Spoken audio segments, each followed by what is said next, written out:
everyone, and welcome to Ask Rachel. Today's episode of Ask Rachel is going to be about friendships. So my question today comes in from a friend who says, I feel like I'm being neglected by my friends. Am I really being rejected, or am I just being too sensitive? And so the question today about rejection, about feeling neglected by friends, really causes me to think of three major points. Those 3 points are: 1, am I evaluating my friendships? Number 2, am I cultivating friendships and really working on friendships that are valuable? And then number 3, am I really seeking God's friendship? And so as I evaluate my friendships, what I wanted to focus on was the idea of really what does it mean to evaluate your friendships? Does that mean I start judging my friends? And I would say no, but what the Bible does talk about in the book of Amos is about being in agreement with someone when you're walking somewhere. And if we really look at life as like a journey like it is, when we are in agreement, we can head in the same direction and we're going someplace. One example I would give is like if a friend of mine and I like agree to go on vacation, and suddenly I decide I'm taking a trip to Hawaii and she's on a plane going to Vegas, then number one, not only are we going to different places, but we have different purposes in mind. I'm trying to relax on a beach while she's trying to get her party on.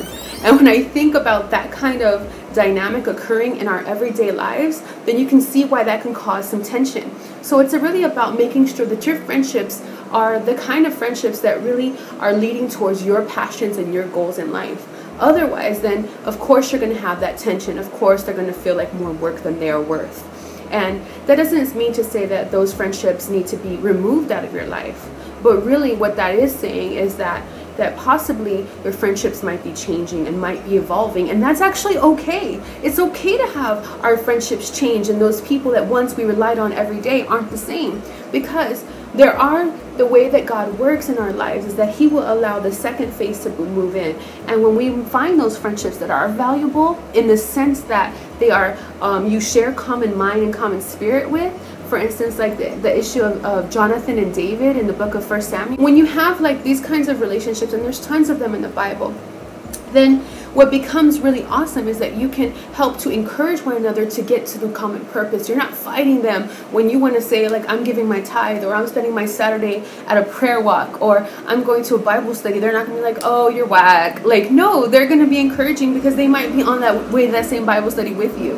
And I just think those kinds of friendships are worth cultivating. That means you spend time, and like for me, one of my friendships, like, it's so awesome. Like, I prayed for this friend, and as she came into my life, I was just so blessed to realize that like she loved the things that I love. Like, she loved the Lord, and she taught Bible studies as well, and to know that she had a better understanding of the word than I even had at one point, you know. And then just knowing that we were able to be there with each other and help each other. Like, now our lives are in different places, and you know, we schedule time on a monthly basis to make sure we see each other because we understand how valuable that friendship is. And so I would really say maybe in your situation, if you're feeling like maybe these friendships are becoming more work, maybe because you don't have same common goals, and maybe you should work on cultivating the relationships with the people in your life that you know share your common interests, you know, that share your passions.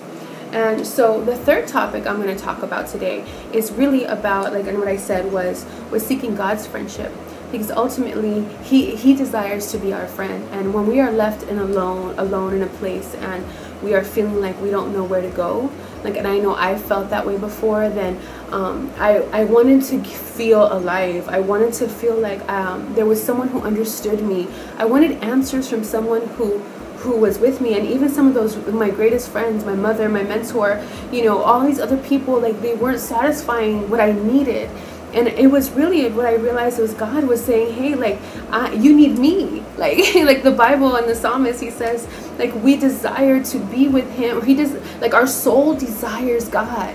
Our soul pants like a deer pants for water to be in his presence. And when I think about that, then I'm so blessed to realize that God desires my friendship. It says, greater love has no man than the one who lays his life down for his friends. And Jesus did that for us. And he desires, and often he desires to be with us. And oftentimes when we're finding ourselves in seasons of loneliness, likely God's just trying to get you by yourself. So you can say, stop calling everybody else, stop texting everybody else, and seek me. And I just love that, because it's in those seasons that I had no one else to turn to, and I sought God's face, and new things in my life started to open up. So I hope you're encouraged in realizing God doesn't want you to feel rejected or neglected. He may be just trying to have you reevaluate some things in your life and really get closer to Him. Thank you so much for watching. I really pray that you were ministered to.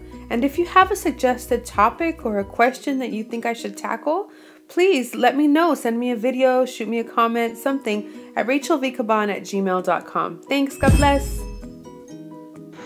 I want people to be afraid of how much they love me. No! God, please, no! No!